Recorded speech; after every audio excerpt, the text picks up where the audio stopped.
നമസ്കാരം. ഞാൻ doctor Arun B Nair, consultant psychiatrist.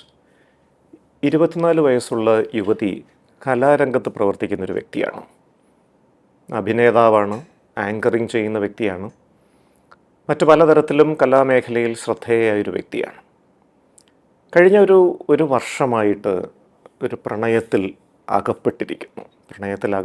എന്ന പദപ്രയോഗം ശരിയാണോ എന്ന് ഇത് കാണുന്ന പല ആളുകൾക്കും തോന്നാം.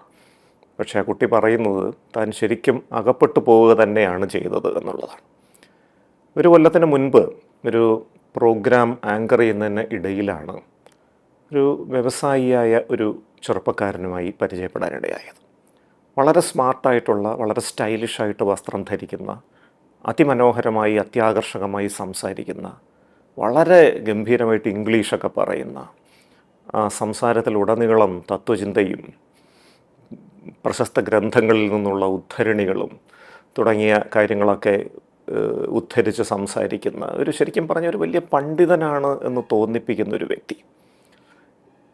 അദ്ദേഹവുമായി ഒരു സൗഹൃദമുണ്ടായി. ആ സൗഹൃദം പതിയെ ടെലിഫോൺ ചാറ്റുകളിലേക്ക് പുരോഗമിച്ചു.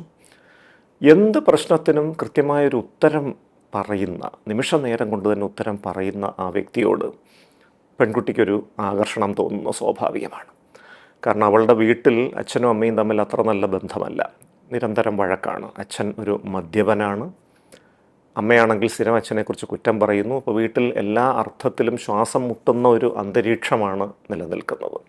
ഈ പശ്ചാത്തലത്തിൽ ഈ യുവ വ്യവസായിയുമായിട്ടുള്ള സൗഹൃദം പെൺകുട്ടിക്ക് വലിയ ആനന്ദകരമായൊരു അനുഭവം തന്നെയായിരുന്നു.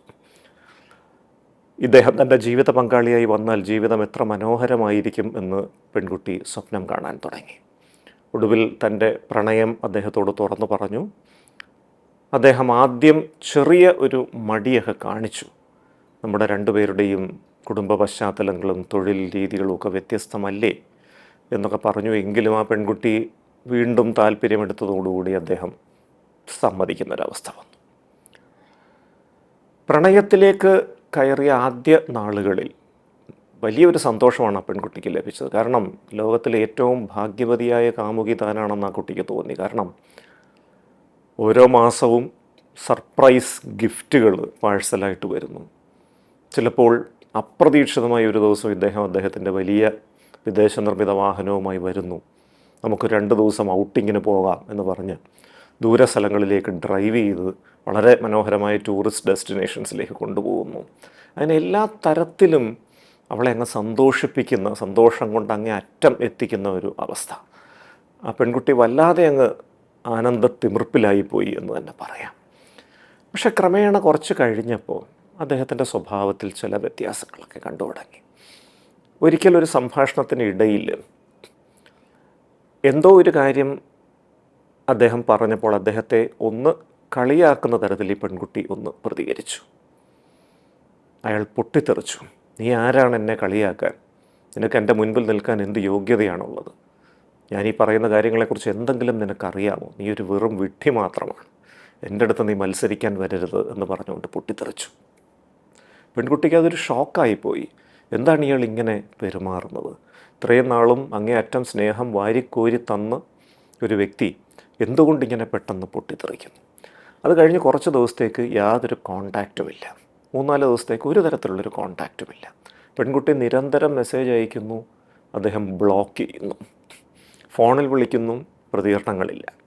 പല സാമൂഹ്യ മാധ്യമ അക്കൗണ്ടുകളിലേക്ക് മെസ്സേജ് അയച്ചു നോക്കി, ഒരു മറുപടിയുമില്ല. അങ്ങനെ വല്ലാതെ വിഷമിച്ചു.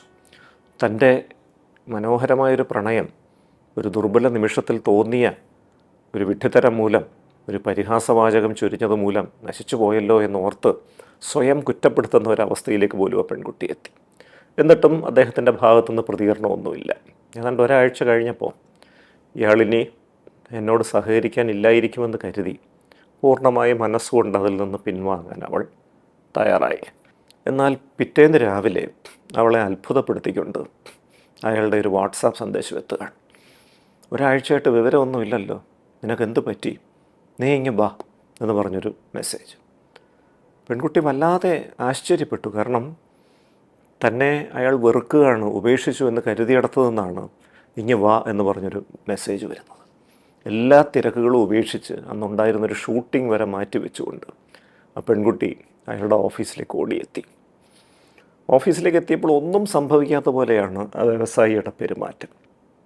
എന്തുകൊണ്ട് എൻ്റെ മെസ്സേജുകൾക്കൊന്നും മറുപടി അയച്ചില്ല എന്ന് ചോദിച്ചപ്പോൾ വളരെ അലക്ഷ്യമായ ഭാവത്തിൽ ഞാൻ തിരക്കിലായിരുന്നു, കുറേ ബിസിനസ് മീറ്റിങ്ങുകളൊക്കെ ഉണ്ടായിരുന്നു, അതുകൊണ്ട് ഞാൻ സോഷ്യൽ മീഡിയ ഒന്നും കഴിഞ്ഞ ഒരാഴ്ച ശ്രദ്ധിച്ചില്ല എന്ന് പറഞ്ഞു. ഞാൻ അന്ന് കളിയാക്കിയതുകൊണ്ടാണോ എന്നോട് ഇടപെടാതിരുന്നതെന്ന് ചോദിച്ചപ്പോൾ അതൊന്നും എന്നെ ബാധിക്കുന്ന വിഷയമല്ല എന്ന് പറയുന്നു. അപ്പോൾ വളരെ മനസ്സ് തകർന്നു പോകുന്ന ഒരവസ്ഥയിൽ നിന്നും വീണ്ടും അയാൾ വിളിച്ചപ്പോഴുണ്ടായ ഒരു ആഹ്ലാദത്തിൽ ആ പെൺകുട്ടി വീണ്ടും ആ ബന്ധത്തിലേക്ക് പൂർണ്ണമായി മുഴുകുന്ന ഒരു അവസ്ഥ വന്നു. പക്ഷേ ആ ഒരു സന്തോഷകാലവും അധികകാലം നീണ്ടു നിന്നില്ല. കുറച്ച് ദിവസം കഴിഞ്ഞപ്പോൾ വീണ്ടും ഇതേപോലെ പ്രശ്നങ്ങൾ ആവർത്തിക്കുകയാണ്. എന്തോ ഒരു കാര്യം പറഞ്ഞ് വീണ്ടും പിണങ്ങി കഴിഞ്ഞതോടുകൂടി വളരെ ക്ഷുഭിതനായി സംസാരിച്ചുകൊണ്ട് അദ്ദേഹം ഒരു ചായ കുടിച്ചുകൊണ്ടിരുന്ന ഒരു സ്ഥലത്ത് നിന്നും ഇറങ്ങിപ്പോയിട്ട് പിന്നീട് 10 ദിവസത്തേക്ക് വീണ്ടും യാതൊരുവിധ കോണ്ടാക്റ്റുമില്ല. ഈ 10 ദിവസത്തിനിടയിൽ അദ്ദേഹത്തിൻ്റെ ഇൻസ്റ്റാഗ്രാമൊക്കെ നോക്കിയപ്പോൾ മറ്റു പല പെൺകുട്ടികളുമായും ഇദ്ദേഹം ആശയവിനിമയം നടത്തുന്നു, അവരോടൊപ്പം ഭക്ഷണം കഴിക്കുന്നു, അവരോടൊപ്പം ഓഫീസിൽ നൃത്തമാടുന്ന ഷോട്ട്സ്, അങ്ങനെയുള്ള പല സാധനങ്ങളും അങ്ങനെ കാണുകയാണ്. ഇതൊക്കെ കണ്ടിട്ട് വല്ലാതെ ഈ പെൺകുട്ടിക്കൊരു വിഷമമായി. വീണ്ടും ഇതേപോലെ ഒരു 2 ആഴ്ച കഴിഞ്ഞപ്പോൾ വീണ്ടും ഒരു കോള് വരികയാണ്. നിന്നെ കണ്ടിട്ട് കുറേ നാളായല്ലോ, നീ ഇനി വരുന്നില്ലേ? വീണ്ടും ഓടിച്ചെല്ലുകയാണ്. ഇങ്ങനെ നിരവധി പ്രാവശ്യം കഴിയുന്നു. ഓരോ പ്രാവശ്യവും ചെറിയൊരു പ്രശ്നം വരുമ്പോൾ 2 ആഴ്ച 3 ആഴ്ചയൊക്കെ മിണ്ടാതിരിക്കുന്നു. വീണ്ടും അയാൾ വിളിക്കുമ്പോൾ മനസ്സുകൊണ്ട് ഈ ബന്ധം ശരിയാകില്ല എന്ന് തോന്നിയാലും അയാളുടെ ആ കാന്തിക വലയത്തിൽ ആകൃഷ്ടയായി അങ്ങ് പൊയ്പോകുന്ന ഒരു അവസ്ഥ വരികയാണ്. അയാളുടെ അടുത്തേക്ക് അങ്ങ് ഓടിച്ചെല്ലുകയാണ്. പക്ഷേ കുറച്ച് നാൾ കഴിഞ്ഞപ്പോൾ പെൺകുട്ടിയുടെ മുൻപിൽ വെച്ച് തന്നെ മറ്റു പെൺകുട്ടികളോട് ഫ്ലേർട്ട് ചെയ്യുക, മറ്റു പെൺകുട്ടികളോട് തമാശ പറഞ്ഞ് ഉറക്കെ പൊട്ടിച്ചിരിക്കുക, അവരുടെ സാന്നിധ്യത്തിൽ ഈ പെൺകുട്ടിയെ അവഗണിക്കുക തുടങ്ങിയ രീതികളൊക്കെ ഈ വ്യവസായി പ്രകടിപ്പിക്കാൻ തുടങ്ങി. അപ്പോഴാണ് ഇവൾക്ക് മനസ്സിലായത് ഇത് ഗൗരവമുള്ളൊരു പ്രശ്നമാണ്. തന്നെ അയാൾ സ്നേഹിക്കുന്നില്ല, തന്നെ ഒരു ഉപകരണമായി മാത്രം കാണുകയാണ്. ഈ ഒരു പ്രതിഭാസത്തെ, ഈ പെൺകുട്ടി കടന്നു പോകുന്ന ഈ മാനസിക നിലയെ നാർസിസിസ്റ്റിക് വിക്ടിം സിൻഡ്രോം എന്ന് വിശേഷിപ്പിക്കാം. ആത്മാനുരാഗ വ്യക്തിത്വം ഉള്ള ഒരു വ്യക്തിക്ക്, അടിമപ്പെട്ടു പോകുന്നൊരു വ്യക്തിക്ക് ആ അടിമത്വത്തിൽ നിന്നുണ്ടാകുന്ന ഒരു മാനസിക പ്രയാസമാണ് ആ പെൺകുട്ടിക്കുണ്ടായത്. ഒരു ആത്മാനുരാഗ വ്യക്തിത്വ വൈകല്യമായിരുന്നു ആ യുവ വ്യവസായിയുടേത്. അതിനടിമപ്പെട്ടു പോയ ഒരു ഗതികേടായിരുന്നു ആ പെൺകുട്ടിയുടേത്. ഇതിൻ്റെ കൂടുതൽ വിശദാംശങ്ങൾ അടുത്ത എപ്പിസോഡിൽ ചർച്ച ചെയ്യാം. നന്ദി, നമസ്കാരം.